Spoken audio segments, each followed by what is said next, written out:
It's about time we stop, those of us who support, as most of us do, Israel in this body, for apologizing for our support for Israel.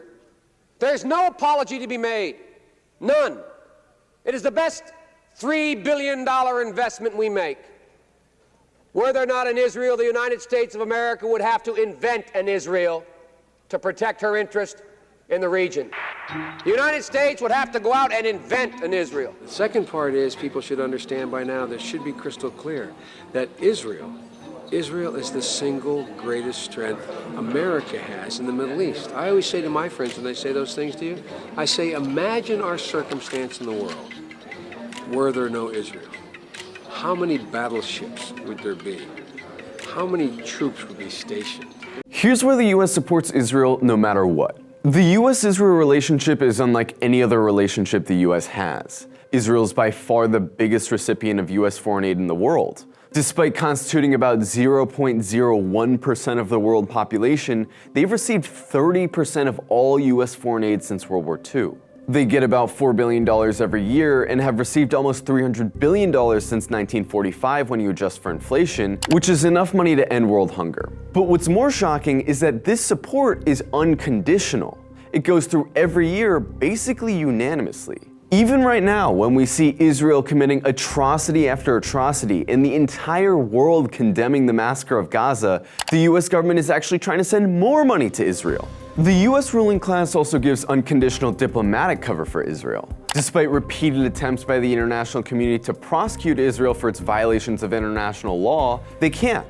Why? Because the United States always comes in to protect Israel. For example, during Israel's 2014 massacre of Gaza, the United Nations Human Rights Council voted on a resolution to denounce Israel's massacre. Of the 38 countries on the council, the United States was the only country to vote no.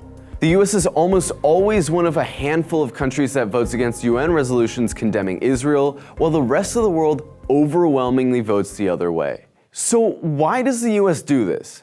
Well, the crux of it is that the US is an empire. It has over 1,000 military bases littered all around the world, military units that can invade any corner of the globe in a matter of hours.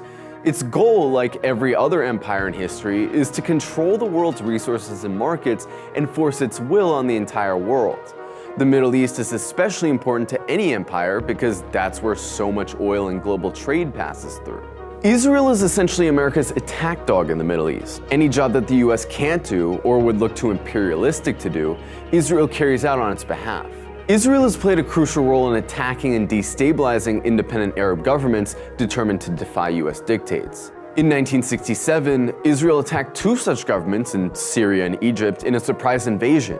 Israel's narrative has always been that they launched a preemptive strike to prevent an impending Arab genocide of Jews, but in reality, Israel just wanted to take Arab land. Matthew Peled, one of Israel's commanders in the Six-Day War, told the Israeli newspaper Haaretz, "The thesis that the danger of genocide was hanging over us in June 1967 and that Israel was fighting for its physical existence is only a bluff, which was born and developed after the war."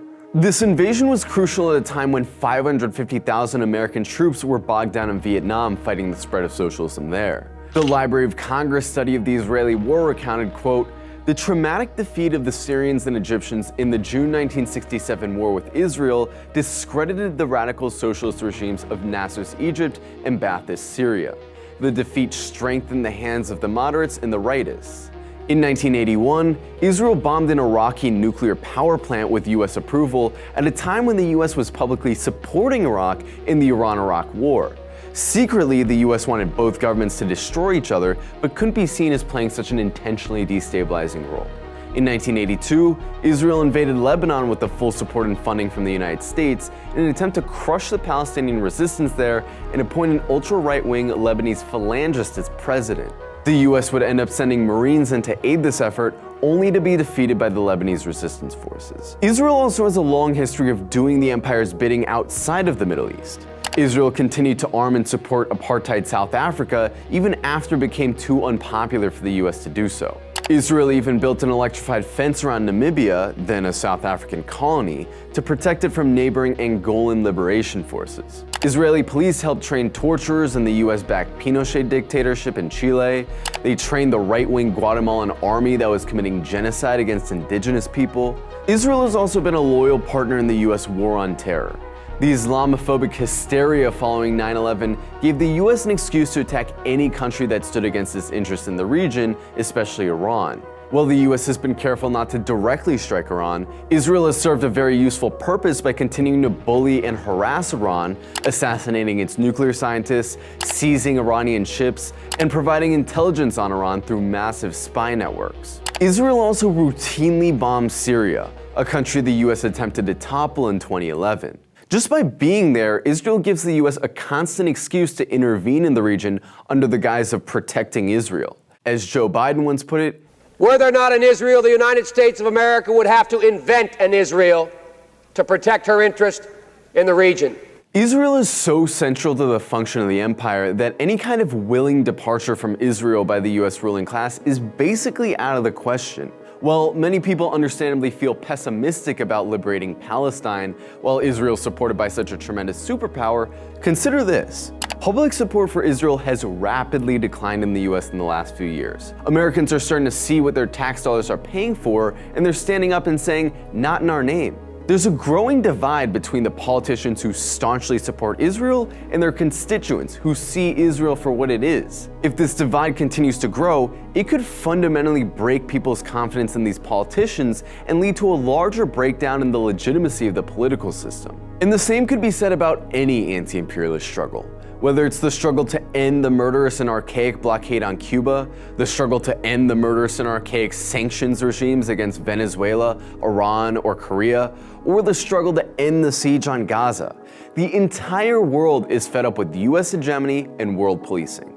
If these movements link arms and see themselves as one common struggle, no force on earth can stop them.